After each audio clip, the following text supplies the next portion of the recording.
Indira, 34 tahun, telah menikah dengan Raditya selama 7 tahun. Bagi dunia luar, mereka adalah pasangan ideal yang tinggal di sebuah apartemen penthouse mewah di Jakarta Selatan. Raditya, 36 tahun, adalah seorang pria karir yang cemerlang, bintang yang sedang naik daun di sebuah perusahaan multinasional. Indira, di mata Raditya dan teman-temannya, adalah seorang ibu rumah tangga penuh waktu. Dia sederhana, tidak banyak bicara, dan menghabiskan hari-harinya mengurus apartemen mereka yang selalu rapi. Narator yang serba tahu, bagaimanapun, melihat kebenaran yang tersembunyi. Indira memang mengurus rumah tangganya, tetapi dia melakukannya di sela-sela kesibukan lain. Di balik laptopnya, dia tidak sedang mencari resep masakan atau tren mode terbaru. Dia sedang menganalisis laporan laba rugi, menyetujui proposal catering bernilai ratusan juta rupiah, dan mengelola rantai pasokan untuk The Grand Nirwana. Restoran mewah itu, salah satu yang paling bergengsi di kota, adalah warisan dari almarhum ayahnya. Indira mengelolanya secara anonim, menyerahkan operasi sehari-hari kepada manajer kepercayaannya, namun keputusan akhir selalu ada di tangannya. Dia menyembunyikan kekayaan dan posisinya, sebuah pilihan yang dia buat bertahun-tahun lalu. Dia ingin dicintai apa adanya, bukan karena saldo rekeningnya. Malam itu, jam di dinding menunjukkan pukul 8 malam. Apartemen itu sunyi, hanya terdengar dengungan pelan pendingin udara. Indira baru saja menutup laptopnya, pikirannya beralih dari harga impor daging wagyu ke keterlambatan suaminya.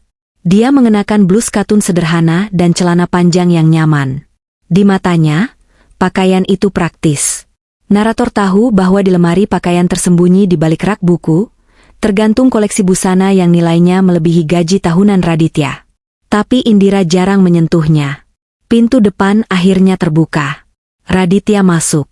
Jasnya yang mahal, dijahit khusus, seharga puluhan juta, terlihat sedikit kusut. Dia melemparkan tas kerjanya ke sofa kulit, sebuah isyarat yang selalu membuat Indira sedikit tersentak. Tas itu mendarat di atas bantal sutra. "Mas, sudah pulang?" sapa Indira lembut, bangkit untuk menyambutnya. Raditya hanya bergumam. Dia melonggarkan dasi sutranya, matanya memindai Indira dari atas ke bawah. Wajahnya yang tampan mengeras sepersekian detik. Narator melihat langsung ke dalam pikiran Raditya. Dia tidak melihat istri yang menyambutnya. Dia melihat sebuah masalah. Dia melihat blus katun yang kusam, rambut yang diikat seadanya.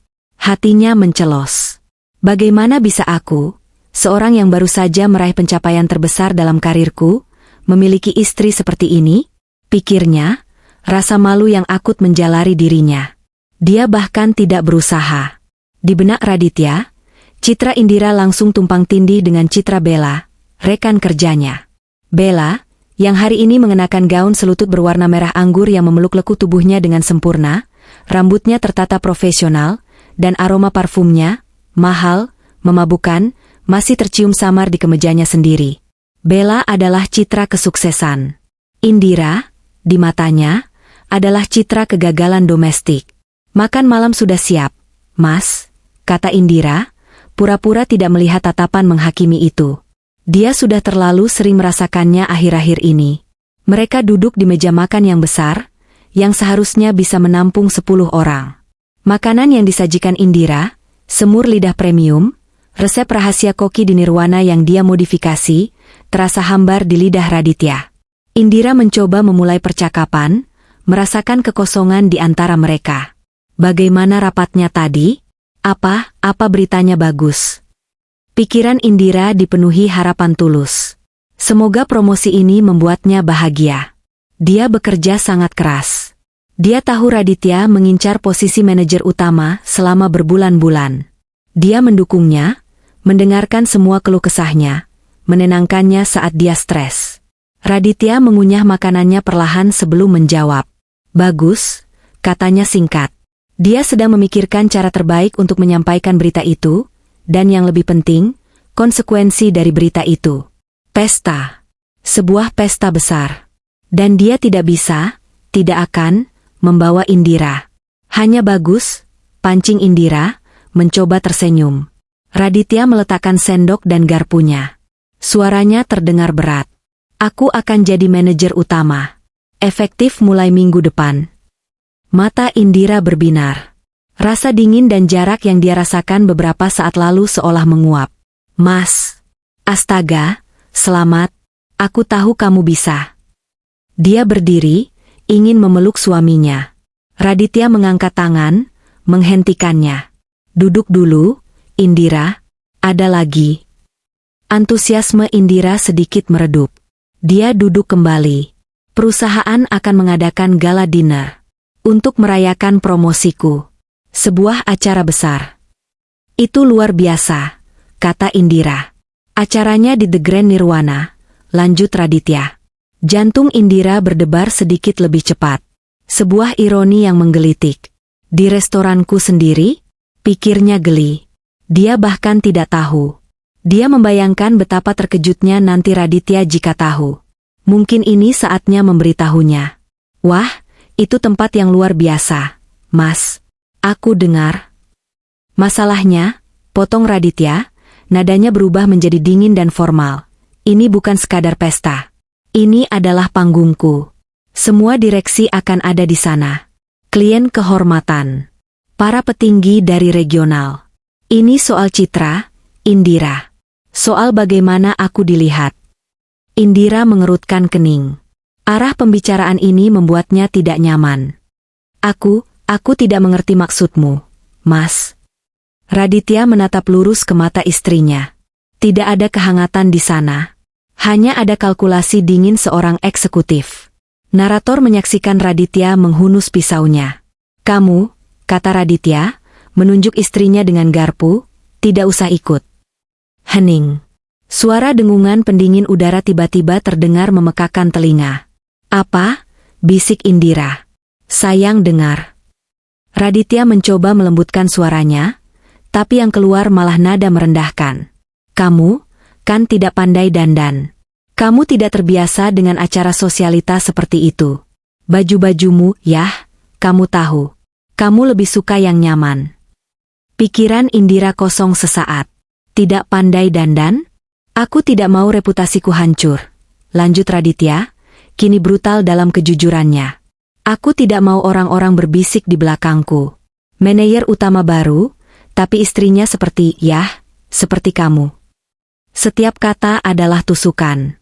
Indira merasa napasnya tercekat. Rasa sakit yang tajam dan tak terduga menusuk ulu hatinya, menyebar dengan cepat ke dadanya, membuatnya sulit bernapas. Pikiran Indira berputar. Reputasi? Jadi aku, aib? 7 tahun pernikahan. Dukungan tanpa henti yang dia berikan. Kesetiaannya. Kerahasiaannya yang dia jaga untuk membuat suaminya merasa seperti pria di dalam rumah tangga. Semua itu direduksi menjadi satu hal, dia tidak pandai dandan. Aku bisa ke salon. Suara Indira bergetar, pertahanan yang lemah. Aku bisa beli gaun baru. Aku punya simpanan. Raditya tertawa kecil, tawa kering tanpa humor. Ini bukan soal gaun, Indira. Ini soal aura. Kelas. Kamu tidak punya itu. Kamu tidak akan tahu harus bicara apa dengan istri-istri direksi.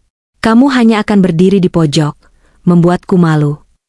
Pikiran Raditya dipenuhi keyakinan. Ini demi kebaikan kami berdua, dia meyakinkan dirinya sendiri, meskipun narator tahu itu bohong. Ini demi kebaikanku, karirku. Aku sudah bekerja terlalu keras untuk membiarkan dia merusaknya.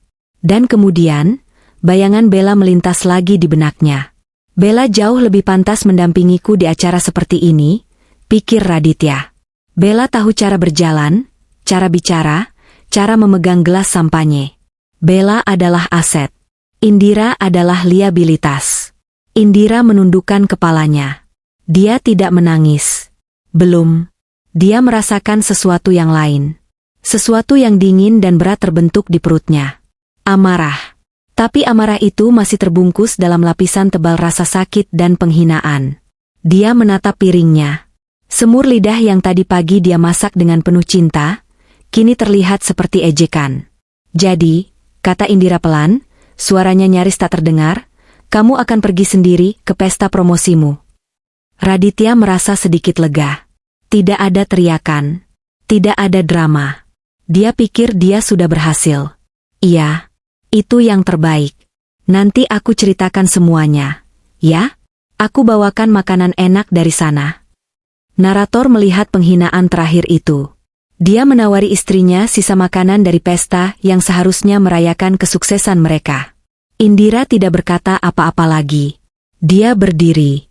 Dia mengambil piringnya dan piring Raditya. Dia berjalan ke dapur. Raditya mendengarnya membilas piring. Pikiran Raditya sudah beralih. Dia mengambil ponselnya. Membuka pesan dari Bella. Jadi, gaun merah atau hitam untuk malam besar kita, sayang? Raditya tersenyum, senyum yang tulus. Dia mulai mengetik balasan. Merah. Kamu terlihat membara dengan warna merah, Bel. Di dapur, Indira mencengkeram tepi wastafel. Air matanya akhirnya jatuh. Bukan tangisan kesedihan. Itu adalah tangisan kemarahan yang membara. Dia menatap pantulan buramnya di jendela dapur yang gelap. Dia malu padaku, pikir Indira. Dia akan pergi ke restoranku dan dia malu padaku. Cermin itu, cermin pernikahan mereka, tidak hanya retak. Malam itu, cermin itu hancur berkeping-keping. Malam itu, Indira tidak bisa tidur. Dia berbaring miring membelakangi Raditya. Suaminya, setelah menyelesaikan drama yang dia anggap sepele itu, tidur dengan cepat. Dengkurannya yang teratur terdengar seperti penghinaan di telinga Indira. Setiap tarikan napas suaminya adalah bukti ketenangan hatinya, sementara hati Indira sendiri terasa seperti dicabik-cabik. Tidak pandai dandan. Membuatku malu. Reputasiku hancur. Kata-kata itu terus terngiang di benaknya, berputar-putar seperti kaset rusak. 7 tahun dia abdikan untuk mendukung pria ini. Indira adalah wanita yang sangat cerdas. Dia tahu nilai dirinya. Dia tahu dia menjalankan bisnis multimiliar rupiah lebih baik daripada kebanyakan pria berjas yang dikenal Raditya. Dia memilih kesederhanaan bukan karena dia tidak mampu, tapi karena dia menghargai substansi di atas penampilan. Dia pikir Raditya juga begitu. Narator tahu bahwa Indira telah melakukan kesalahan perhitungan terbesar dalam hidupnya. Dia menikahi pria yang mencintai ide tentang istri yang sederhana dan penurut, tetapi mendambakan trofi yang berkilauan. Pikiran Indira beralih ke The Grand Nirwana. Restorannya. Tempat ayahnya membangun warisan. Dan sekarang, Raditya akan merayakan promosinya di sana. Ironi itu terasa begitu pahit hingga membuatnya mual. Dia akan merayakan pencapaian yang sebagian didanai oleh keringat dan kecerdasan istrinya, sementara istrinya sendiri dibuang karena dianggap tidak berkelas. Menjelang subuh, sebuah keputusan mulai terbentuk di benak Indira. Rasa sakit itu mulai mengkristal. Berubah dari cairan panas yang membakar menjadi es yang tajam dan dingin. Dia tidak akan membiarkan ini terjadi. Dia tidak akan membiarkan pria ini menghinanya di rumahnya sendiri. Keesokan harinya, Raditya berangkat kerja dengan semangat yang meluap-luap. Dia bersiul sambil memilih dasi. Dia mencium pipi Indira yang terasa dingin, tapi dia tidak menyadarinya. Dia terlalu sibuk dengan dunianya sendiri. Jangan lupa, acaranya lusa, katanya sambil memakai sepatu pantofelnya yang mengkilap. Kamu tidak apa-apakan di rumah sendiri? Mungkin kamu bisa panggil temanmu, nonton film atau apa? Pikiran Raditya, syukurlah dia tidak marah-marah lagi. Wanita memang harus diberi pengertian. Dia akhirnya paham posisinya. Indira hanya mengangguk, wajahnya datar. Hati-hati di jalan, Mas. Begitu suara mobil Raditya menghilang dari basement, topeng tenang Indira luntur. Dia berjalan cepat ke ruang kerjanya. Dia membuka laptopnya. Pikirannya bekerja dengan kecepatan tinggi. Dia bukan lagi istri yang terhina. Dia adalah pemilik The Grand Nirwana yang sedang merencanakan sesuatu. Dia menelepon Indra, manajer operasional kepercayaannya. Indra adalah satu dari sedikit orang yang tahu siapa pemilik Nirwana sebenarnya. Selamat pagi, Bu Indira, sapa Indra di seberang sana, suaranya profesional. Pagi, Pak Indra. Saya butuh bantuan Anda untuk acara gala dinner perusahaan multikarya lusa. Tentu, Bu. Reservasi atas nama Pak Raditya, untuk promosi beliau, kan? Kami sudah siapkan main ballroom. Pikiran Indra, aneh. Kenapa Bu Indira menelepon untuk acara suaminya sendiri? Bukankah seharusnya beliau jadi tamu kehormatan? Ya, kata Indira, suaranya dingin. Saya mau ada beberapa perubahan. Pertama, saya mau semua tagihan, tanpa terkecuali, diarahkan langsung ke meja pribadi Pak Raditya di akhir acara. Tidak ada yang boleh dibayar oleh perusahaan terlebih dahulu. Indra sedikit bingung. Tapi, Bu, biasanya acara korporat tagihannya. Saya tahu. Lakukan saja. Kedua, siapkan satu meja terbaik, tepat di sebelah panggung, tapi beri tanda, reserve, tanpa nama. Kosongkan meja itu. Baik, Bu. Ketiga, dan ini yang paling penting, Pak Indra. Saya mau Anda pastikan tim keamanan internal kita yang terbaik bertugas malam itu. Saya mau mereka siaga di semua pintu masuk ballroom, berpakaian rapi seolah mereka adalah bagian dari event organizer. Pikiran Indira, aku akan memberinya panggung yang dia inginkan. Panggung terbesar dalam hidupnya. Dan terakhir, lanjut Indira, tolong hubungi vendor gaun langganan saya. Katakan saya butuh gaun untuk lusa. Sesuatu yang powerful. Setelah panggilan ditutup, Indira menatap layar laptopnya. Dia melihat foto profil Raditya di aplikasi pesan. Tersenyum lebar, mengenakan setelan jas terbaiknya. Kamu ingin reputasi, Mas? Pikir Indira. Aku akan memberimu reputasi yang tidak akan pernah kamu lupakan. Sementara itu, di kantornya, Raditya sedang berada di puncak dunia. Semua orang memberinya selamat. Dia berjalan dengan dada membusung. Bella menghampirinya di dekat mesin kopi, membawakannya secangkir espresso.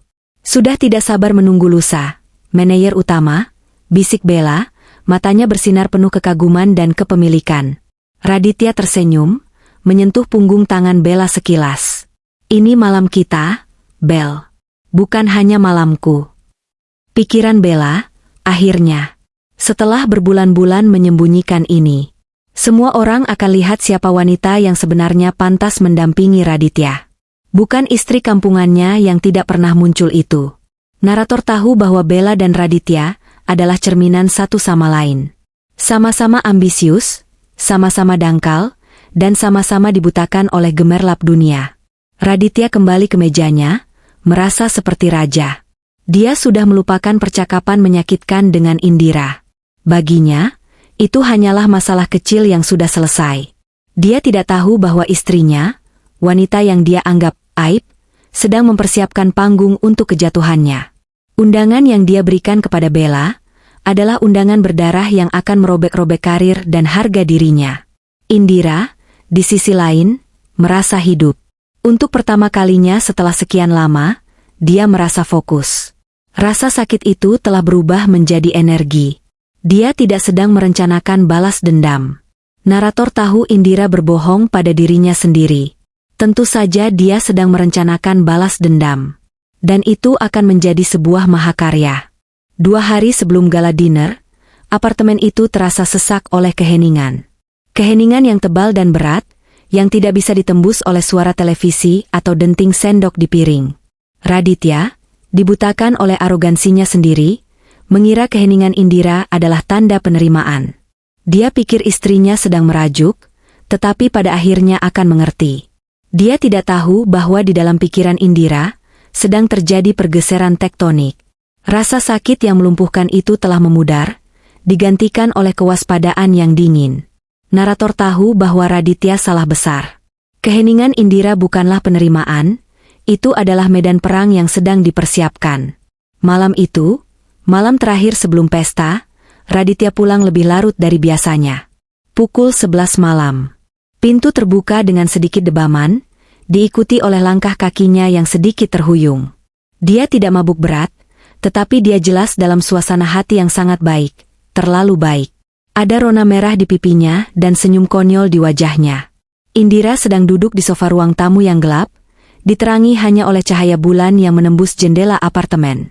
Dia sedang menunggu. "Oh, kamu masih bangun?" kata Raditya, suaranya terlalu ceria. Dia melepas jasnya dan melemparkannya begitu saja ke kursi. Pikiran Raditya dipenuhi oleh beberapa jam terakhir.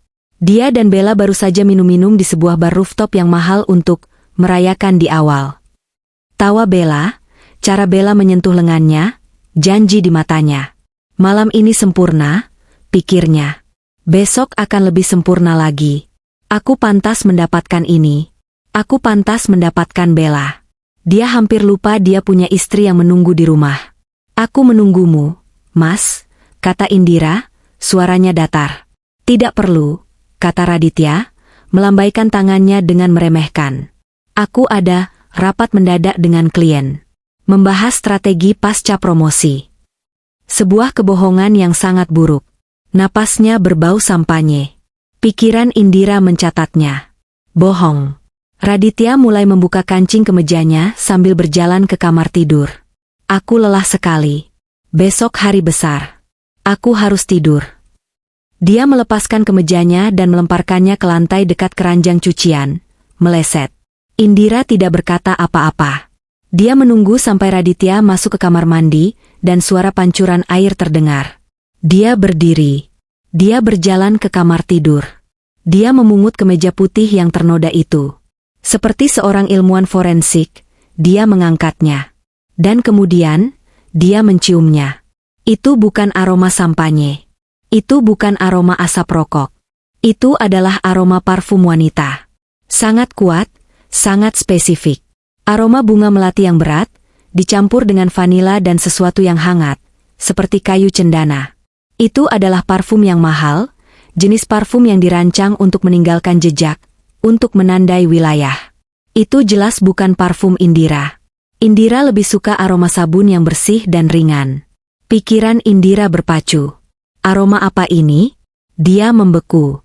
Jantungnya terasa seperti berhenti berdetak sesaat. Dia kenal aroma ini.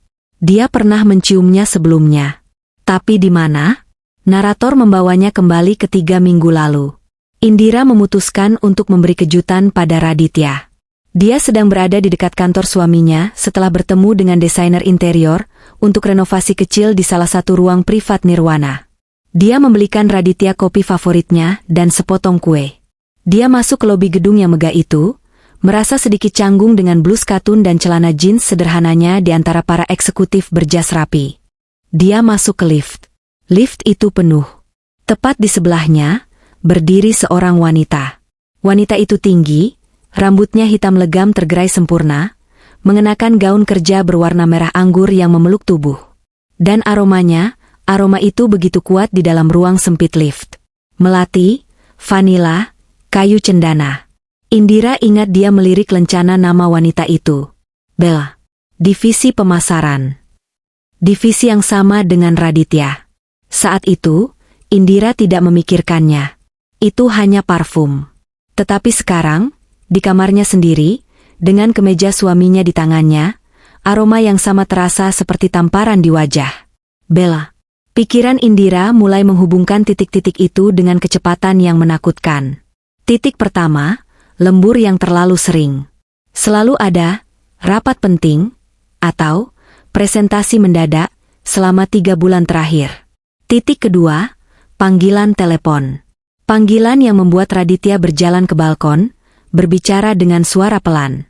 Dia mengira itu terkait stres pekerjaan. Titik ketiga, penampilannya. Raditya tiba-tiba sangat peduli pada jasnya, sepatunya, jam tangannya. Bukan untuk promosi. Untuk seseorang. Titik keempat, penghinaan itu. Kamu tidak pandai dandan. Dia tidak membandingkannya dengan standar umum.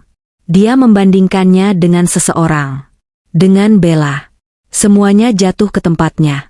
Ledakan kesadaran itu begitu menyakitkan hingga Indira harus berpegangan pada lemari. Dia bukan hanya malu padaku karena aku sederhana. Dia malu padaku karena dia sudah punya pengganti yang lebih baik. Narator menyaksikan kehancuran hati yang kedua kalinya dalam 2 hari. Tapi yang ini berbeda. Yang pertama adalah rasa sakit karena penolakan. Yang ini adalah amarah karena pengkhianatan. Dia bukan hanya disingkirkan. Dia digantikan. Aku tidak mau reputasiku hancur. Kata-kata Raditya kini memiliki arti baru yang mengerikan. Reputasinya bukan hanya sebagai manajer utama baru. Tapi reputasinya di mata Bella. Dia tidak mau Bella, atau rekan kerja lainnya, melihat istri yang dia sembunyikan. Pikiran Indira, jadi, dia akan pergi ke pesta itu dengan Bella? Pikiran itu begitu absurd, begitu kurang ajar, sehingga Indira hampir tertawa. Tapi yang keluar adalah isakan tertahan. Dia membawa kemeja itu ke wajahnya sekali lagi, menghirup aroma pengkhianatan itu dalam-dalam, membiarkannya membakar paru-parunya. Dia menatap pintu kamar mandi. Raditya sedang bersenandung di dalam. Bersenandung. Indira berjalan keluar kamar. Dia tidak membuang kemeja itu ke keranjang cuci. Dia melipatnya dengan rapi. Dia memasukkannya ke dalam kantong plastik bersegel, seperti barang bukti. Dia menyimpannya di laci paling bawah di meja kerjanya. Dia duduk di ruang tamu yang gelap lagi. Rasa sakit itu telah hilang. Yang tersisa hanyalah es. Tekad yang dingin dan mematikan. Dia telah diremehkan. Dia telah dihina. Dan dia telah dikhianati. Pikiran Indira kini jernih. Dia pikir aku bodoh. Dia pikir aku tidak tahu apa-apa. Dia pikir aku hanya istri rumahan yang tidak pandai dandan. Dia melihat ke arah jam. Pukul 11:30 malam. Besok, pikir Indira. Besok, dia akan belajar. Dia akan belajar siapa sebenarnya Indira Larasati. Di kamar mandi, Raditya menggosok giginya. Pikirannya melayang ke gaun merah yang akan dipakai Bella. Dia akan menjadi bintang pesta, pikir Raditya puas. Dan aku akan menjadi raja. Dia tidak tahu bahwa di luar, di ruang tamu, sang ratu yang sebenarnya, ratu yang dia buang, baru saja memutuskan untuk mengambil kembali tahtanya. Pagi hari gala dinner tiba. Udara di apartemen itu terasa tegang, seperti kawat yang ditarik terlalu kencang. Raditya bangun dengan energi yang meluap-luap. Dia bersiul sambil menyeduh kopinya, memilih dasi yang paling mencolok, warna emas yang berkilauan, dan memeriksa jasnya untuk kesekian kalinya. Indira, sebaliknya, bergerak dengan ketenangan yang menakutkan. Dia membuat sarapan untuk Raditya seolah-olah itu adalah hari biasa. Roti bakar dan telur. Tangannya tidak gemetar. Pikiran Raditya, bagus. Dia sudah melupakannya. Dia kembali menjadi Indira yang penurut. Dia merasa sedikit bersalah, tetapi perasaan itu dengan cepat tenggelam oleh gelombang antisipasi akan pesta malam nanti. Dia bahkan tidak menyadari betapa dinginnya tatapan mata istrinya. "Kamu mau aku pesankan makanan nanti malam?" tanya Raditya sambil mengunyah rotinya dengan cepat. "Pizza? Makanan Jepang?" "Tidak perlu, Mas. Aku tidak lapar," jawab Indira. "Baiklah," kata Raditya, lega karena tidak perlu berusaha lebih keras. "Aku mungkin pulang sangat larut. Jangan tunggu aku." "Tentu." Dia mengambil tas kerjanya, mencium kening Indira sekilas, sebuah gestur otomatis tanpa kehangatan, dan pergi. Begitu pintu tertutup, Indira bergerak. Dia tidak membuang waktu. Dia masuk ke ruang kerjanya dan mengunci pintu. Dia mengambil napas dalam-dalam, menenangkan detak jantungnya yang mulai cepat. Ini bukan lagi soal emosi. Ini soal strategi. Dia adalah seorang CEO yang sedang menghadapi krisis. Dia menelepon Indra. "Pak Indra, selamat pagi," katanya, suaranya tenang dan profesional. "Pagi, Bu Indira. Ada yang bisa saya bantu?" Persiapan untuk malam ini semua sudah beres sesuai instruksi Ibu. Pikiran Indra bertanya-tanya. Kenapa Bu Indira terdengar sangat formal? "Saya butuh satu informasi lagi." "Sangat penting," kata Indira. "Tolong periksa daftar reservasi dari perusahaan multikarya. Atas nama Raditya. Saya mau tahu detailnya. Tepatnya, berapa orang yang dia daftarkan atas namanya." Indra sedikit terkejut. "Bapak Raditya? Bukankah beliau suami Ibu?" "Benar. Tapi saya butuh data resminya, Pak Indra. Dari sistem reservasi kita." "Baik, Bu. Mohon ditunggu sebentar." Indira menunggu. Detik-detik berlalu terasa seperti jam. Dia menatap keluar jendela. Langit Jakarta pagi itu cerah, ironis dengan suasana hatinya yang kelam. Di seberang telepon, dia bisa mendengar Indra mengetik di komputernya. "Ya, Bu. Saya sudah dapatkan datanya," kata Indra. Reservasi korporat untuk 300 tamu. Untuk meja VVIP, terdaftar nama Bapak Raditya. Indra terdiam sejenak. Lanjutkan, Pak Indra, desak Indira. Terdaftar untuk 2 orang, Bu. Atas nama Bapak Raditya, +1. Jantung Indira mencelos. +1. Bukan, Bapak dan Ibu Raditya. Hanya, +1.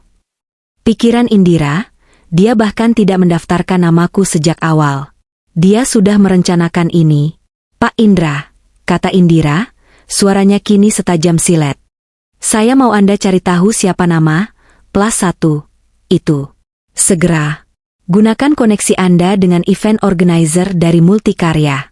Katakan ini penting untuk pengaturan denah tempat duduk VVIP oleh pihak The Grand Nirwana. Katakan ini protokol keamanan. Lakukan apapun yang perlu. Tapi, Bu, itu mungkin melanggar privasi klien. Pak Indra, potong Indira, nadanya tidak mentolerir bantahan. Perusahaan itu adalah klien saya. Dan pria itu adalah suami saya. Cari tahu namanya. Baik, Bu Indira. Saya mengerti. Saya akan segera hubungi Ibu kembali. Telepon ditutup. Indira tidak duduk diam. Dia membuka lemari pakaian tersembunyinya. Di sanalah, baju zirahnya, tergantung. Gaun-gaun yang dia beli bukan untuk pamer, tapi untuk rapat dewan direksi rahasia atau acara amal yang dia hadiri secara anonim. Sementara itu, di kantornya, Raditya sedang dalam suasana hati yang luar biasa. Dia baru saja mengirimkan buket mawar merah terbesar ke apartemen Bella. Kartunya bertuliskan, "Sampai jumpa nanti malam, bintangku. Bersiaplah untuk bersinar." Pikiran Raditya, ini akan menjadi malam terbaik dalam hidupku. Promosi, dan wanita tercantik di kantor akan ada di sisiku. Semua mata akan tertuju padaku. Di apartemennya, Bella menerima bunga itu dengan jeritan gembira. Dia sedang berada di tengah-tengah persiapan. Seorang penata rias dan penata rambut profesional sedang bekerja padanya. Gaun merah menyalanya sudah tergantung, menunggu untuk dikenakan. Pikiran Bella, akhirnya. Malam ini adalah awal dari segalanya. Semua orang di kantor akan melihat bahwa aku, bukan istri kampungannya itu, yang pantas menjadi Nyonya Raditya. Aku akan menjadi bintangnya. Selamat tinggal, Indira yang membosankan. Dia membayangkan tatapan iri rekan-rekan kerjanya, dan tatapan kagum para direksi. Pukul 4 sore. Telepon Indira berdering. Nama Indra muncul di layar. Indira menarik napas panjang sebelum menjawab. Ya, Pak Indra. Suara Indra terdengar ragu, seolah dia tidak ingin menyampaikan berita itu. Saya sudah dapat informasinya, Bu. Saya sudah konfirmasi ulang dengan panitia internal mereka. Namanya, tuntut Indira. Ada jeda sesaat. Nama, +1. Bapak Raditya adalah Nona Bella Anjani, dari divisi pemasaran. Hening. Indira menutup matanya. Jadi, benar. Aroma parfum itu. Kecurigaannya. Semuanya terkonfirmasi. Konfirmasi itu tidak lagi membawa rasa sakit. Tidak ada air mata. Yang ada hanyalah kejelasan. Kejelasan yang dingin, tajam, dan mengerikan. Dia akan membawa selingkuhannya ke pesta promosinya, di restoran milik istrinya. Dunia Indira tidak berhenti berputar. Sebaliknya, dunianya menjadi fokus. Segala keraguan sirna. Segala kesedihan menguap. Yang tersisa hanyalah amarah murni yang membara. Beraninya dia, pikir Indira.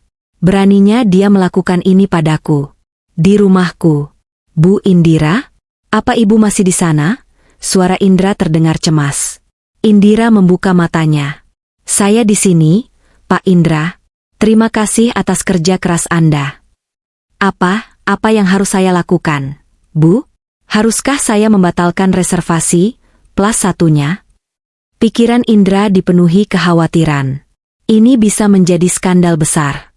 Indira tersenyum. Senyuman yang tidak akan dikenali oleh Raditya. Itu bukan senyum hangat istrinya. Itu adalah senyuman seorang predator. Jangan, kata Indira, suaranya tenang mengerikan. Jangan batalkan apapun. Biarkan dia datang. Pastikan meja, reserved, yang saya minta kemarin sudah disiapkan dengan sempurna. Dan pastikan tim keamanan Anda siap dengan instruksi saya. Instruksi apa, Bu? Tunggu panggilan saya malam ini, kata Indira. Saya akan datang ke sana. Tapi saya tidak akan datang sebagai tamu. Indira menutup telepon. Dia menatap pantulan dirinya di cermin besar. Dia melihat wanita yang selama ini bersembunyi di balik kesederhanaan. Dia ingin panggung? Pikir Indira. Dia ingin citra? Dia mengambil gaun dari lemari. Gaun sutra berwarna hitam pekat. Sederhana, namun potongannya memancarkan kekuasaan mutlak. Malam ini, pikirnya sambil meletakkan gaun itu di tempat tidur, aku akan memberinya pertunjukan yang tidak akan pernah dia lupakan seumur hidupnya. Reservasi itu bukan lagi atas nama promosi. Itu adalah reservasi atas nama pengkhianatan. Dan Indira, sebagai pemilik tempat, akan memastikan tagihannya dibayar lunas. Di sebuah unit apartemen mewah di sisi lain kota, Bella Anjani sedang mematut dirinya di depan cermin besar berbingkai emas. Apartemen itu, yang sewanya dibayar diam-diam oleh Raditya, dipenuhi aroma hairspray dan parfum mahal. Dua orang penata rias profesional baru saja menyelesaikan sentuhan akhir mereka. Bella tampak memukau. Gaun malam berwarna merah menyala yang dia pilih memeluk setiap lekuk tubuhnya. Belahannya tinggi memperlihatkan kaki jenjangnya, dan bagian dadanya terbuka, dirancang untuk menarik perhatian. Rambut hitam legamnya ditata dalam gelombang yang rumit, dan riasannya sempurna. Mata smoky yang dramatis dan bibir merah yang provokatif. Pikiran Bella dipenuhi kabut kemenangan. Malam ini adalah malamku, pikirnya sambil memutar tubuhnya perlahan. Semua orang di kantor akan melihatku. Mereka akan melihat siapa yang berdiri di samping manajer utama yang baru. Bukan istri kampungannya yang membosankan itu. Aku. Dia membayangkan tatapan iri dari rekan-rekan wanita dan tatapan penuh hasrat dari para pria. Dia merasa superior. Dia telah bekerja keras untuk ini, bukan hanya di kantor, tapi juga dalam memanipulasi Raditya, membuatnya percaya bahwa dia adalah segalanya yang tidak dimiliki istrinya. Bel pintu berbunyi. Jantung Bella berdebar. Dia tahu itu Raditya. Dia memberi isyarat kepada para penata rias untuk pergi melalui pintu servis. Dia ingin momen ini hanya milik mereka berdua. Pintu terbuka. Raditya melangkah masuk, sudah mengenakan tuxedo hitam yang dijahit sempurna. Dia tampak gagah, dan matanya langsung terkunci pada Bella. Rahangnya sedikit ternganga. Dia terpesona. "Bel," katanya, suaranya serak. Kamu. Bella tersenyum, senyuman yang telah dia latih. "Kamu suka, sayang?" Raditya melangkah maju dan memeluk pinggang Bella, menariknya erat. Dia menghirup aroma parfumnya, aroma yang sama yang menempel di kemejanya dan ditemukan Indira. "Suka? Kamu sempurna. Kamu adalah bintang malam ini." Pikiran Raditya langsung melesat ke Indira. Bayangan istrinya yang sedang memakai daster di dapur melintas sesaat. Dia mengenyahkannya dengan cepat, seperti lalat yang mengganggu. Inilah wanita yang pantas mendampingiku, pikirnya, memandang Bella dengan bangga. Cantik, berkelas, seksi. Wanita yang bisa kubanggakan. Bukan seseorang yang harus kusembunyikan di rumah. Dia merasa 100% dibenarkan atas keputusannya untuk meninggalkan Indira di rumah. Indira adalah masa lalunya, hambatannya. Bella adalah masa depannya, trofinya. Semua orang akan terkesan, bisik Raditya di telinga Bella. "Pak Fauzan, para direksi. Mereka akan melihat bahwa aku adalah pria yang tahu cara memilih. Baik dalam bisnis, maupun dalam pendamping." "Tentu saja," kata Bella, jemarinya memainkan kerah tuxedo Raditya. "Kita adalah pasangan yang sempurna, Raditya. Manajer utama dan calon nyonya manajer utama, bukan begitu?" Raditya tertawa, suara arogansi murni. Dia mengambil 2 gelas sampanye dari pendingin. "Untuk kita," katanya, mengangkat gelasnya. "Untuk kita," balas Bella, mendentingkan gelasnya. Mereka minum. Dalam gelembung sampanye itu, mereka melihat refleksi dari impian mereka yang dangkal, kekuasaan, status, dan kekaguman. Mereka merasa tak terkalahkan, berada di puncak dunia, siap untuk mengambil apa yang mereka yakini sebagai hak mereka. Setelah menghabiskan minuman mereka, Raditya melingkarkan lengannya di pinggang Bella. "Ayo pergi. Panggung kita sudah menunggu." Mereka berjalan keluar dari apartemen, tertawa bersama, dua sosok berkilauan yang berjalan menuju kehancuran mereka sendiri, tanpa menyadarinya sedikitpun. Sementara itu, di apartemen penthouse yang sunyi, Indira baru saja melangkah keluar dari kamar mandi. Dia telah berendam air hangat selama 1 jam penuh. Uap memenuhi ruangan, tetapi pikirannya sejernih es. Rasa sakit yang membakarnya selama 2 hari terakhir telah hilang. Tidak ada lagi air mata. Tidak ada lagi keraguan. Yang tersisa hanyalah tujuan. Pikiran Indira bekerja dengan metodis. Mereka pikir ini pesta. Bagi mereka, ini perayaan. Bagiku, ini adalah pengadilan. Dia memikirkan 7 tahun pernikahannya. 7 tahun dia mendukung, mendorong, dan mencintai Raditya. 7 tahun dia menyembunyikan kecerdasan dan kekayaannya agar suaminya bisa merasa menjadi pria dalam hubungan itu. Dia telah mengecilkan dirinya sendiri agar Raditya bisa bersinar. Dia menghapus 7 tahun dalam 1 kalimat, pikir Indira sambil membungkus dirinya dengan jubah mandi sutra. "Kamu tidak pandai dandan." Dia tidak hanya menghinaku. Dia menghapus seluruh keberadaanku. Amarahnya tidak lagi panas. Amarahnya dingin, berat, dan terfokus. Dia berjalan ke kamar tidur. Dia mengabaikan lemari pakaian biasa yang sering dilihat Raditya. Dia berjalan ke dinding yang tampak seperti rak buku. Dengan sentuhan pelan di salah satu buku, seluruh rak bergeser tanpa suara, memperlihatkan walk-in closet yang tersembunyi. Narator tahu bahwa ruangan ini adalah dunia rahasia Indira. Disinilah identitas aslinya hidup. Tidak ada daster katun. Yang ada hanyalah deretan busana haute couture, setelan powersuit yang tajam, dan gaun-gaun malam yang harganya setara dengan gaji tahunan Raditya.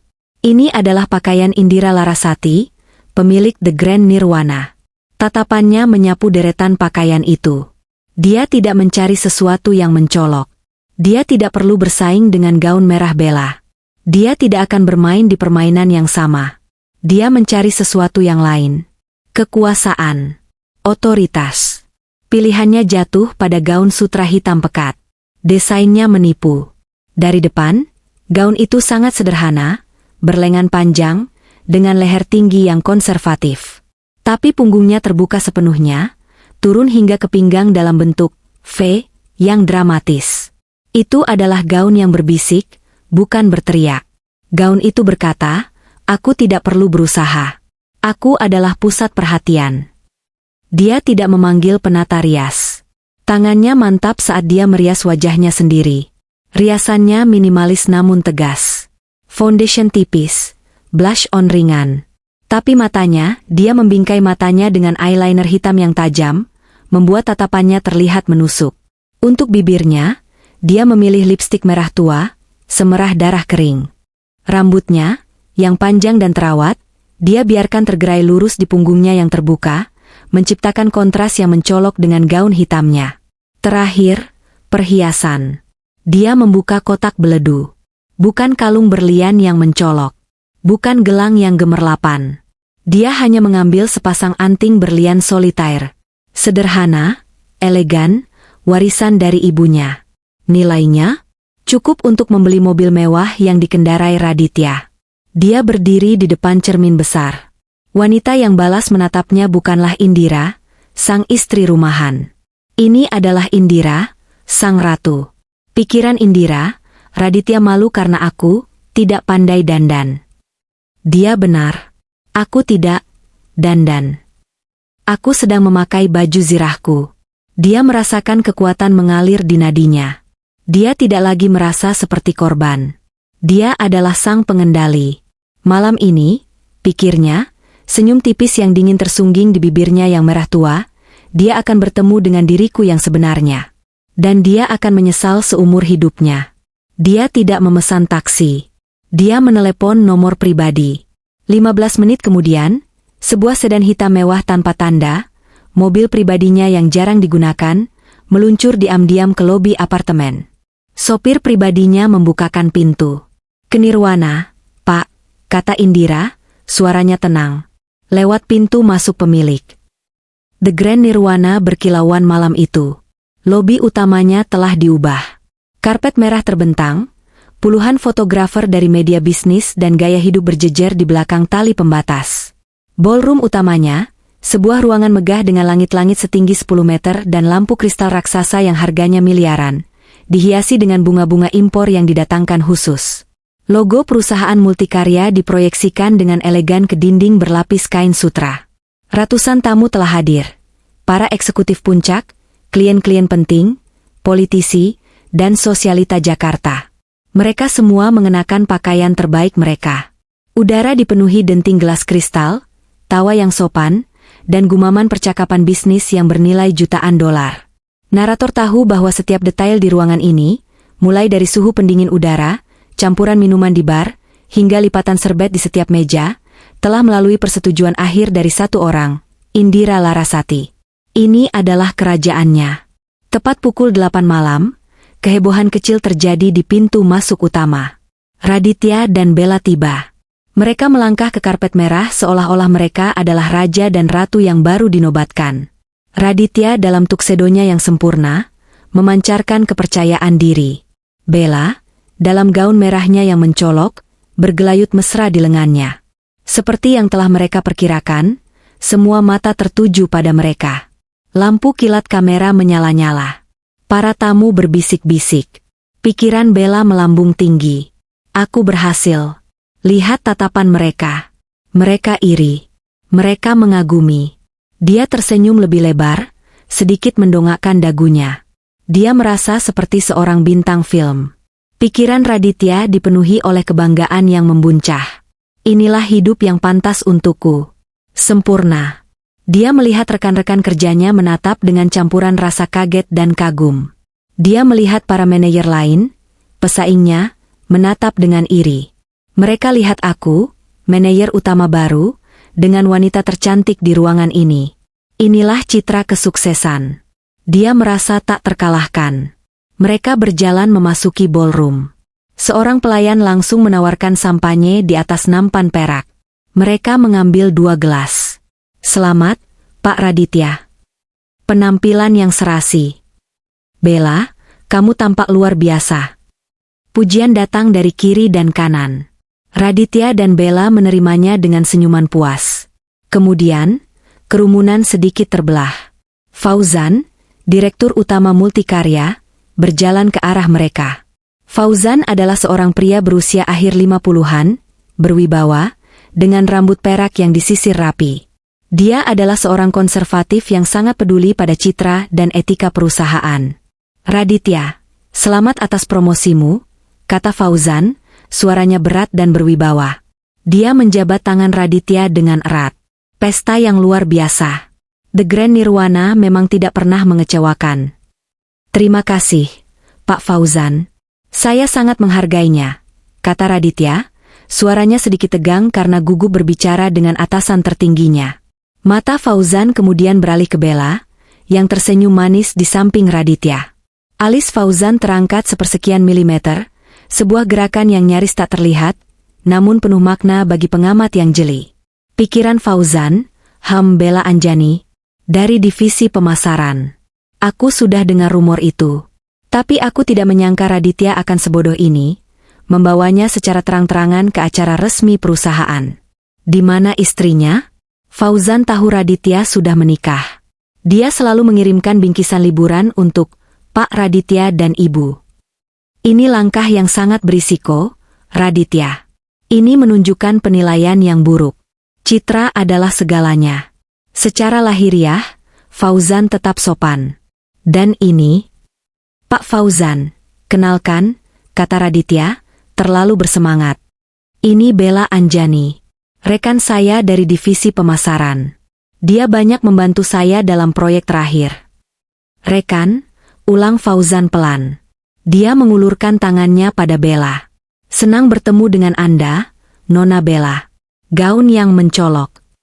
Bella, yang tidak menangkap nada halus itu, tersipu. "Terima kasih, Pak." Senang sekali bisa berada di sini. Mereka berbincang singkat. Raditya dengan bangga menjelaskan beberapa pencapaiannya, sementara Bella sesekali menimpali dengan pujian berlebihan untuk Raditya. Raditya merasa dia telah berhasil mengesankan direktur utamanya. Dia sama sekali tidak menyadari keraguan yang baru saja ditanamkan di benak Fauzan. Jauh di atas kemewahan dan topeng pesta itu, di ruang kontrol yang gelap dan dingin, Indira Larasati berdiri mematung. Ruangan itu dipenuhi monitor yang menampilkan setiap sudut ballroom. Ini adalah pusat komando Nirwana. Indra, manajer kepercayaannya, berdiri diam di sampingnya. Indira tidak duduk. Dia menyesap kopi hitam pekat, matanya terpaku pada monitor utama yang menampilkan close-up Raditya, Bella, dan Fauzan. Dia menyaksikan suaminya tiba dengan wanita lain. Dia melihat mereka tertawa. Dia melihat mereka minum sampanye. Dia melihat mereka menjadi pusat perhatian. Anehnya, dia tidak merasakan sengatan cemburu. Yang dia rasakan hanyalah ketenangan yang dingin. Dia seperti seorang ahli bedah yang mengamati pasien sebelum melakukan operasi yang rumit. Pikiran Indira, nikmati selagi bisa, Mas Raditya. Nikmati panggung kecilmu. Tertawalah. Sebentar lagi, tirai yang sebenarnya akan terbuka. Dia memperhatikan interaksi mereka dengan Fauzan. Dia melihat alis Fauzan yang terangkat sepersekian milimeter itu. Indira tersenyum tipis. Bagus, pikirnya. Pak Fauzan adalah orang yang peduli pada citra dan kepatutan. Dia tidak terkesan. Dia melihat apa yang aku lihat. Seorang pria bodoh yang mempertaruhkan segalanya demi seorang selingkuhan. Indra, manajernya, melirik bosnya dengan cemas. Pikiran Indra, luar biasa. Tenang sekali. Dia menyaksikan suaminya sendiri berselingkuh di depan umum, di rumahnya sendiri, dan dia tidak berkedip. Pria itu tidak tahu apa yang akan menimpanya. Dia sedang berpesta di sarang singa betina, dan singa itu sedang mengawasinya dari atas. Sudah waktunya, Bu, tanya Indra pelan. Indira menggelengkan kepalanya, matanya tidak pernah lepas dari monitor. Di layar, Raditya baru saja mengangkat gelasnya lagi, bersulang dengan Bella. Mereka berciuman singkat, mengira tidak ada yang melihat. Belum, bisik Indira. Biarkan dia terbang lebih tinggi. Biarkan MC memanggil namanya. Biarkan dia mendapatkan tepuk tangan. Aku ingin dia berada di puncak dunianya saat aku mengambil semuanya.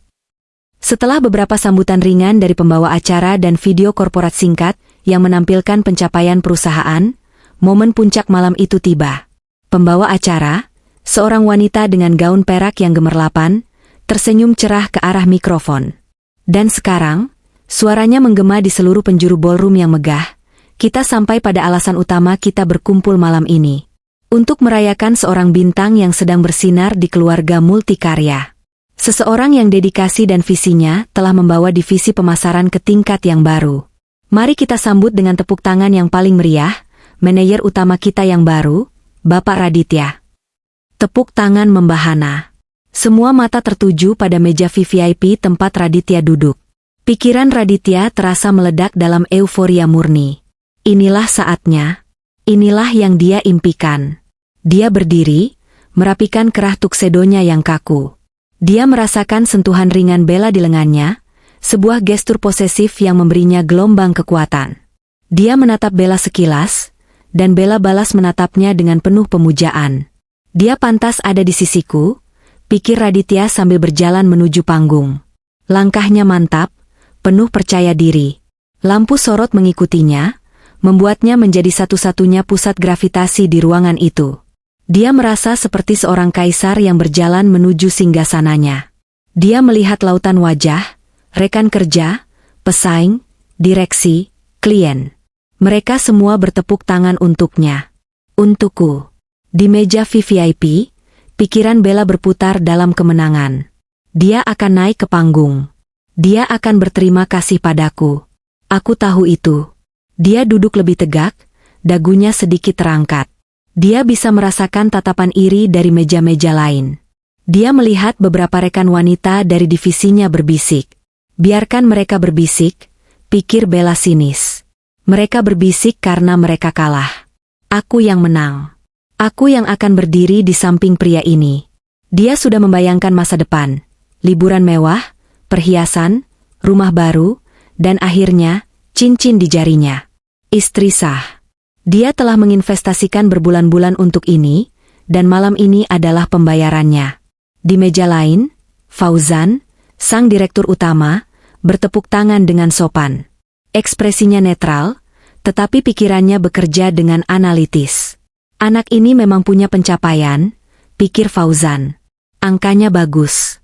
Tapi membawanya ke sini, dia melirik ke arah Bella, yang menatap panggung dengan tatapan yang terlalu bersemangat.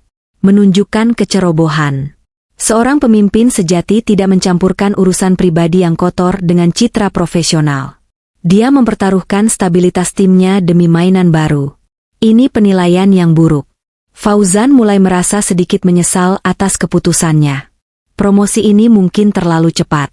Di ruang kontrol yang gelap, Indira menyaksikan semuanya di monitor utama. Dia melihat suaminya berjalan dengan angkuh. Dia melihat kekaguman yang tak terselubung di wajah Bella. Dia melihat setiap tepukan tangan. Dia tidak merasakan apa-apa. Kehampaan. Seolah-olah dia sedang menonton film tentang orang asing. Dia terlihat sangat bangga. Bisik Indra di sampingnya, suaranya dipenuhi kebencian yang tertahan. Indira hanya mengangguk pelan. Ya, pikirnya. Biarkan dia. Biarkan dia mencapai puncaknya. Raditya tiba di atas panggung. Dia menjabat tangan pembawa acara dan mengambil mikrofon dari dudukannya. Dia berdiri di sana sejenak, membiarkan tepuk tangan mereda. Dia memandang kerumunan dengan senyum yang telah dia latih di depan cermin. Terima kasih. Terima kasih banyak. Suaranya terdengar hangat dan percaya diri melalui sistem suara yang canggih. Saya benar-benar merasa terhormat bisa berdiri di sini malam ini. Dia memulai pidatonya. Dia berterima kasih kepada perusahaan multikarya atas kesempatan yang diberikan. Dia berterima kasih kepada Dewan Direksi. Dia berterima kasih kepada Pak Fauzan secara pribadi atas bimbingan dan kepercayaannya. Pikiran Fauzan, bimbingan yang sekarang kamu abaikan, anak muda. Pencapaian ini, lanjut Raditya, bukan hanya milik saya. Ini adalah milik tim saya. Tim pemasaran yang luar biasa, yang bekerja siang dan malam. Dia melanjutkan pidatonya, menyebutkan beberapa proyek sukses. Dia fasih, dia menawan, dia memainkan perannya dengan sempurna. Dia adalah citra ideal seorang eksekutif muda yang sukses. Lalu, pidatonya mulai beralih ke ranah pribadi.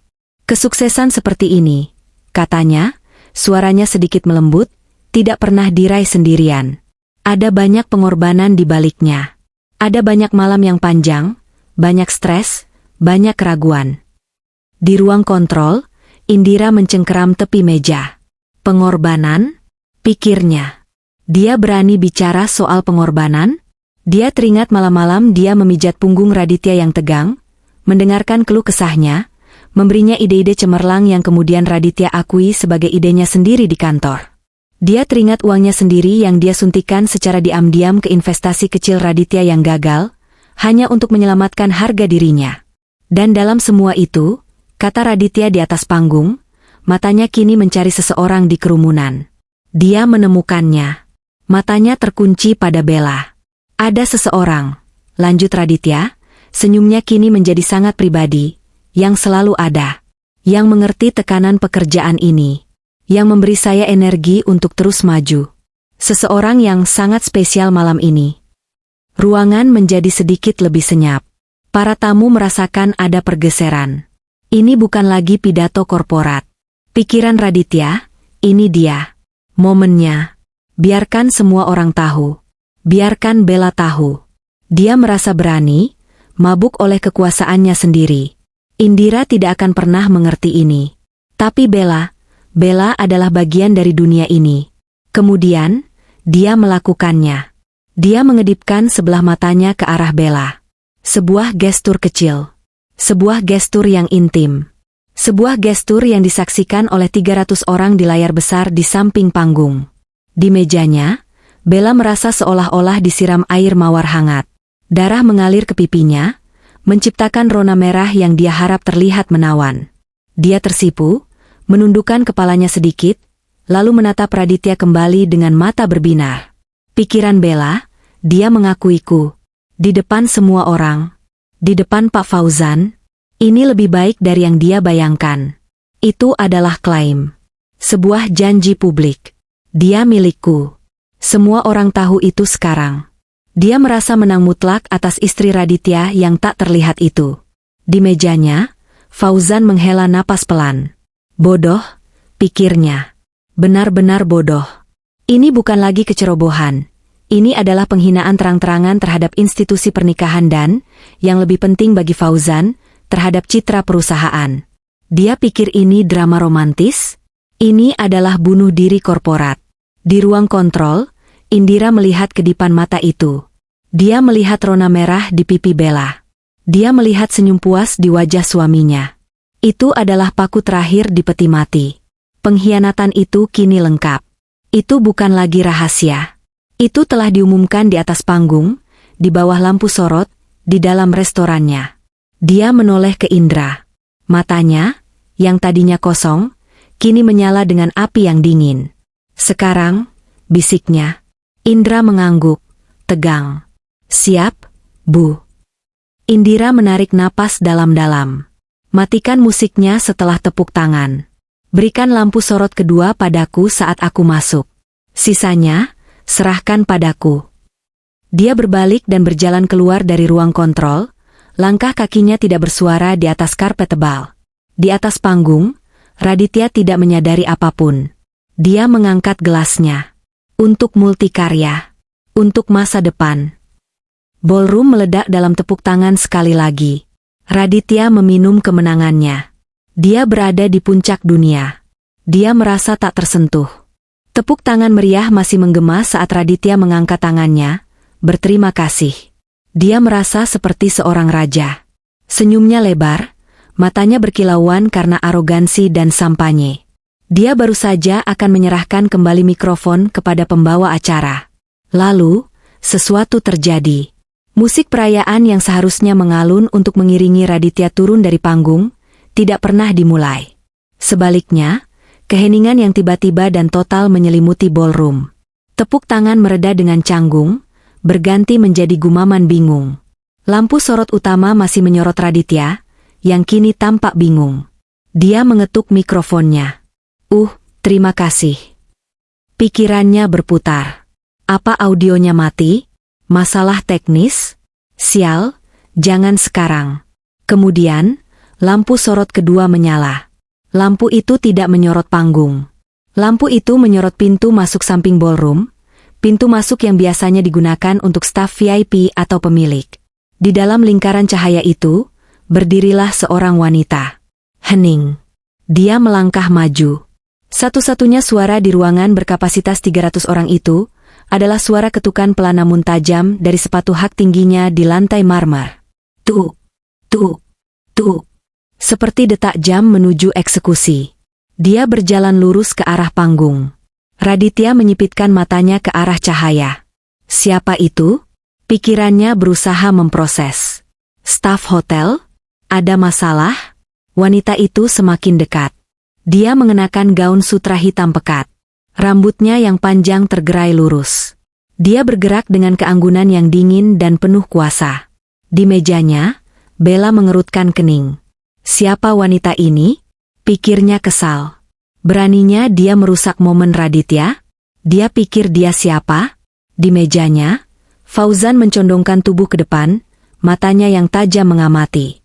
Ini tidak terduga, pikirnya. Ini bukan bagian dari acara. Wanita itu sampai di anak tangga panggung. Dia tidak ragu. Dia menaikinya. Saat itulah, di bawah cahaya panggung yang terang, wajahnya terlihat jelas oleh semua orang. Jantung Raditya terasa seperti berhenti berdetak. Napasnya tercekat di tenggorokan. Dunia di sekelilingnya terasa miring. Itu tidak mungkin. Itu. Indira? Pikirannya berteriak. Tapi itu bukan Indira yang dia kenal. Itu bukan istrinya yang berdaster dengan rambut diikat seadanya. Wanita ini memancarkan aura yang menakutkan. Riasannya sempurna.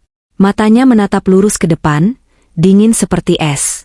Gaunnya sederhana namun jelas sangat mahal.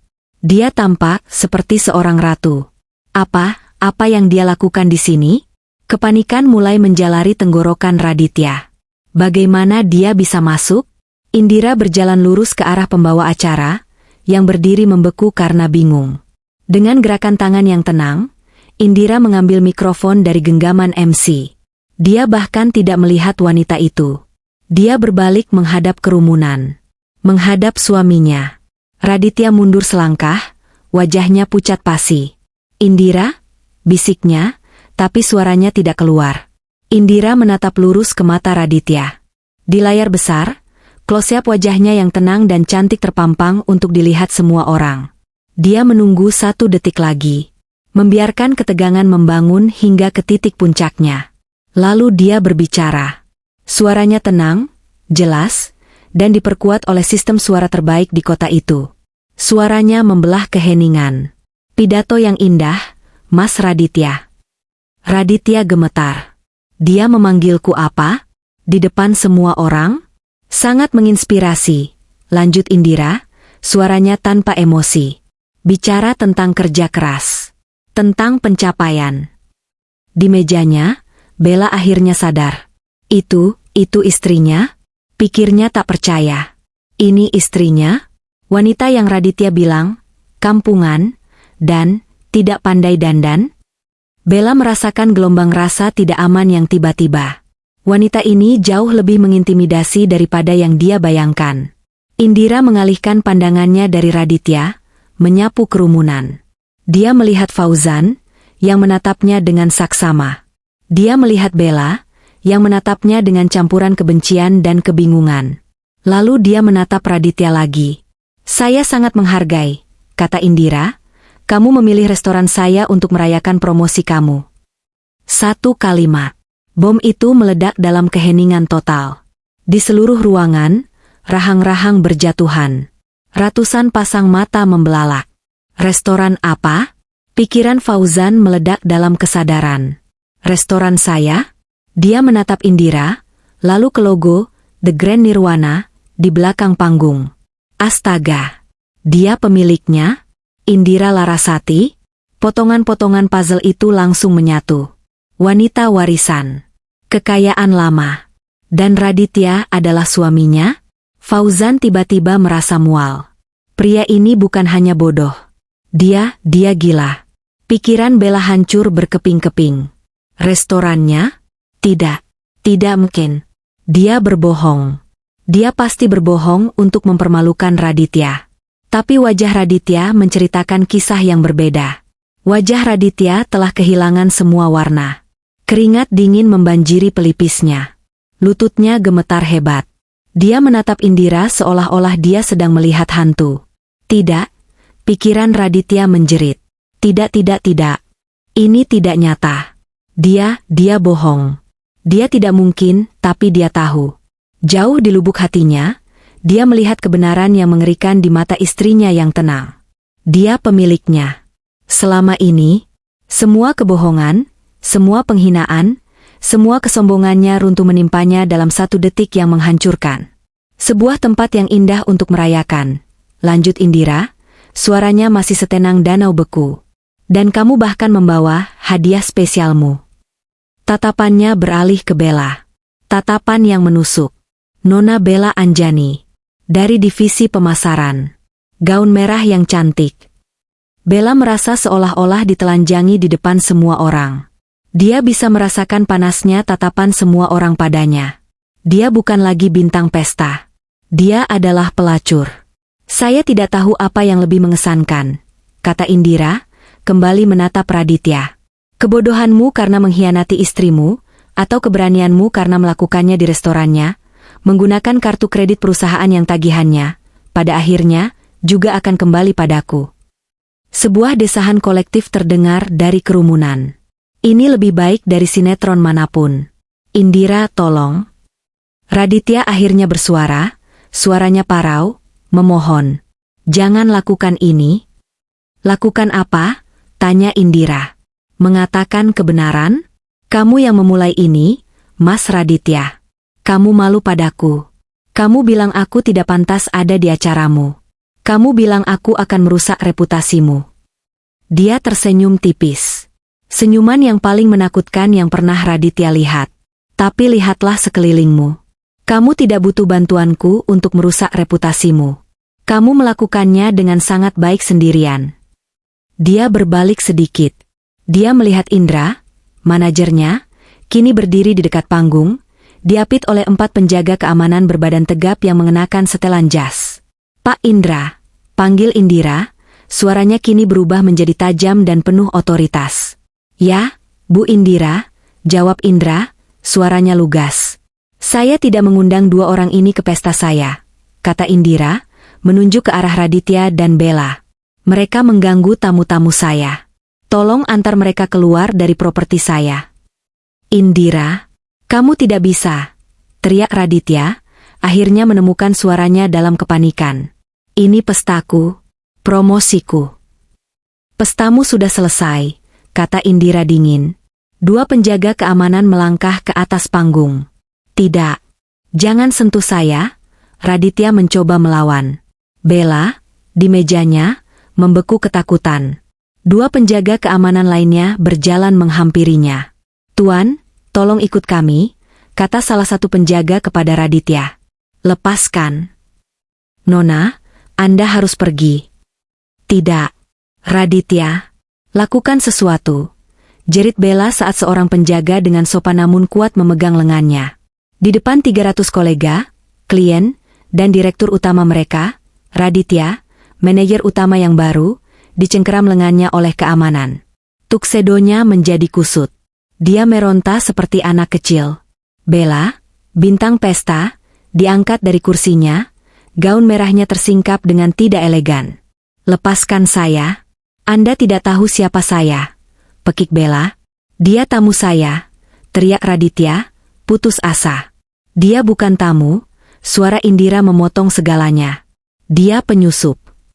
Fauzan hanya duduk diam, menyaksikan semuanya dengan ekspresi ngeri dan anehnya lega. Masalahnya telah terpecahkan dengan sendirinya. Raditya sudah tamat. Raditya dan Bella diseret melintasi ballroom. Hina. Memalukan. Ponsel-ponsel terangkat, merekam setiap detik kejatuhan mereka. Mereka diseret melewati karpet merah yang tadi mereka masuki dengan penuh kemenangan, dan dilemparkan keluar melalui pintu lobi. Di atas panggung, Indira Larasati berdiri sendirian, memegang mikrofon. Ballroom hening total. Dia menatap kerumunan yang terkejut. Atas nama The Grand Nirwana, katanya, suaranya kembali tenang. Saya mohon maaf atas gangguan tadi. Silakan lanjutkan menikmati malam Anda. Minuman, gratis ditanggung oleh kami. Dia meletakkan mikrofon itu di dudukannya, berbalik, dan berjalan turun dari panggung dengan keanggunan yang sama saat dia naik.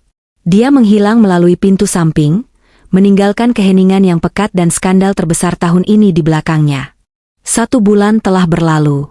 Namun, gema dari insiden Nirwana, begitu media bisnis menjulukinya, masih terasa di seluruh penjuru kota. Di lantai teratas The Grand Nirwana, di sebuah kantor yang dulu jarang terpakai, Indira Larasati duduk di belakang meja mahoni yang besar. Ini bukan lagi ruang kerja tersembunyi di apartemen penthouse. Ini adalah pusat komando. Jendelanya yang setinggi langit-langit menyuguhkan pemandangan cakrawala Jakarta yang tak terhalang, pemandangan yang sama yang pernah dia bagi dengan Raditya, namun kini terasa sangat berbeda. Kini, itu terasa seperti miliknya. Apartemen itu sendiri sudah kosong. Dia pindah keluar 2 hari setelah malam itu. Dia tidak mengambil apa-apa selain pakaian pribadinya, dan beberapa kenang-kenangan milik orang tuanya. Sisanya, furnitur mahal yang dipilih Raditya, karya seni yang dibeli untuk pamer, kehidupan palsu yang mereka bangun, dia tinggalkan begitu saja. Di hadapannya, di atas meja yang rapi, terbentang setumpuk dokumen. Di halaman paling atas, sebuah judul tercetak tebal, Akta Cerai. Di seberangnya duduk pengacaranya, seorang wanita parubaya yang tenang dan efisien. Semuanya sudah beres, Bu Indira, kata pengacara itu. Pihak Bapak Raditya tidak mengajukan tuntutan apapun. Dia menyetujui semua persyaratan tanpa negosiasi. Pikiran Indira sejenak melayang. Tentu saja dia tidak menuntut, pikirnya. Dia tidak punya apa-apa untuk dituntut. Perjanjian pranikah mereka, yang dirancang oleh tim hukum ayahnya, sangat kuat. Semua aset atas nama Indira, termasuk The Grand Nirwana dan semua properti terkait, terlindungi sepenuhnya. Raditya hanya berhak atas apa yang dia hasilkan sendiri. Dan saat ini, dia tidak menghasilkan apa-apa. Berita pemecatannya keluar kurang dari 48 jam setelah insiden itu. Pak Fauzan tidak membuang waktu. Sebuah memo internal yang singkat dan dingin mengumumkan pengunduran diri Raditya karena alasan pribadi, tapi semua orang tahu yang sebenarnya. Video rekaman ponsel dari pesta itu, yang menunjukkan Raditya dan Bella diseret keluar, telah menyebar seperti api di kalangan internal perusahaan sebelum akhirnya bocor ke blog gosip. Raditya telah menjadi racun. Dia bukan lagi aset. Dia adalah aib. Citra yang sangat dia takuti akan dirusak oleh Indira, telah dia hancurkan sendiri dengan cara yang spektakuler. Indira mengambil pena mahal dari tempatnya. Pena itu berat dan dingin di tangannya. Dia teringat malam itu. Setelah dia berjalan keluar dari ballroom, dia tidak pulang. Dia pergi ke hotel mewah di seberang jalan, memesan kamar suite atas namanya sendiri, dan tidur selama 10 jam penuh. Itu adalah tidur terdalam dan paling damai yang dia dapatkan dalam 7 tahun. Ketika dia bangun, dunianya telah berubah. Ponselnya meledak. Bukan hanya dari nomor-nomor yang diblokir milik Raditya, yang mengirim ratusan pesan memohon, marah, lalu memelas, tapi juga dari media. Forbes, Bloomberg, Tatler. Mereka semua tiba-tiba menemukan siapa pemilik sebenarnya dari The Grand Nirwana. Hari berikutnya, dia mengadakan rapat darurat dengan seluruh staf manajemen Nirwana.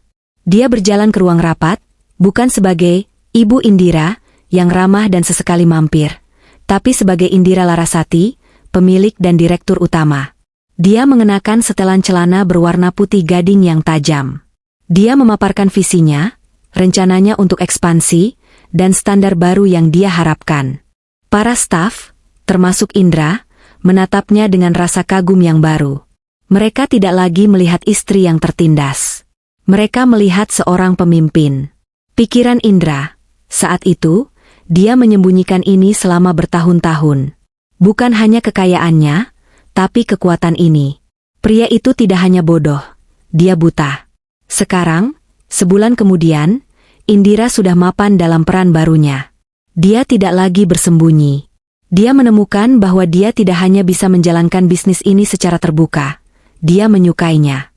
Dia menyukai tantangan, pengambilan keputusan, rasa hormat yang dia dapatkan berdasarkan kemampuannya sendiri. Dia menyadari bahwa selama ini, dia mengecilkan dirinya sendiri agar Raditya bisa merasa besar. Dia tidak akan pernah melakukan kesalahan itu lagi. Pengacaranya berdeham pelan. Bu Indira? Indira tersadar dari lamunannya. Dia melihat kembali ke dokumen di depannya. Dia memikirkan Raditya untuk terakhir kalinya. Dia tidak merasakan kebencian. Dia tidak merasakan kemarahan. Anehnya, dia tidak merasakan apa-apa. Pria itu hanyalah kesalahan administrasi dalam hidupnya. Sebuah bab yang kini harus ditutup. Dia membuka tutup pena. Dengan goresan yang mantap dan tegas, dia menandatangani namanya di tempat yang ditentukan. Indira Larasati. Selesai. Dia mendorong dokumen itu ke seberang meja. Tolong pastikan dia menerimanya hari ini, kata Indira. Tentu saja, Bu. Pengacara itu mengumpulkan dokumen-dokumen itu, memasukkannya kembali ke dalam tasnya, berdiri, dan menjabat tangan Indira. Selamat atas kehidupan baru Anda. Terima kasih, kata Indira, dan dia benar-benar bersungguh-sungguh. Setelah pengacara itu pergi, Indira berdiri dan berjalan ke jendela. Dia menatap kota di bawahnya. Dia bebas. Dia utuh. Dia lebih kuat dari yang pernah dia bayangkan. Dia bukan lagi istri yang tidak pandai dandan. Dia adalah Indira Larasati. Dan itu sudah lebih dari cukup. Dia tersenyum, senyuman tulus pertama yang tidak ditujukan untuk orang lain, melainkan untuk dirinya sendiri. Pikiran Indira, selama ini aku mencari gaun yang sempurna untuk membuat suamiku bangga. Dia tertawa kecil pada dirinya sendiri. Ternyata, gaun terbaikku adalah surat cerai ini. 6 bulan berlalu sejak malam kehancuran Raditya. Dunia berputar maju, dan seperti biasa, dunia dengan cepat melupakan skandal lama untuk digantikan dengan skandal baru. Tapi bagi mereka yang terlibat, akibatnya abadi. Bagi Indira, hidup berkembang. Dia telah menjadi berita utama di majalah bisnis. Sang ratu restoran yang mengambil kembali tahtanya, tulis salah satu judul. The Grand Nirwana, di bawah manajemennya yang terbuka dan inovatif, menjadi lebih sukses dari sebelumnya. Dia membuka 2 cabang bistro baru yang lebih kasual, dan keduanya langsung sukses besar. Dia langsing, rambutnya kini dipotong model bob yang tajam dan berkelas, dan pakaiannya adalah perpaduan sempurna antara kekuatan dan keanggunan. Dia adalah definisi kesuksesan. Bagi Raditya, hidup telah runtuh. Dia tidak lagi tinggal di penthouse. Dia tinggal di sebuah kamar kos sempit di daerah padat di Jakarta Barat.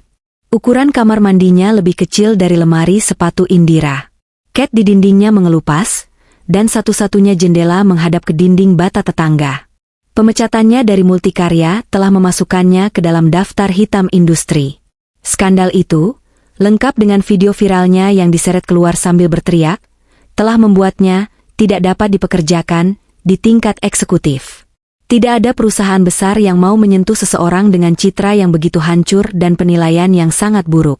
Dia mencoba melamar ke perusahaan yang lebih kecil. Mereka menolaknya. Dia mencoba menjadi konsultan. Tidak ada yang mempekerjakannya. Tabungannya, yang tidak seberapa dibandingkan dengan kekayaan Indira, habis dalam 3 bulan untuk membayar tagihan kartu kredit dan biaya hidup yang biasa dia jalani.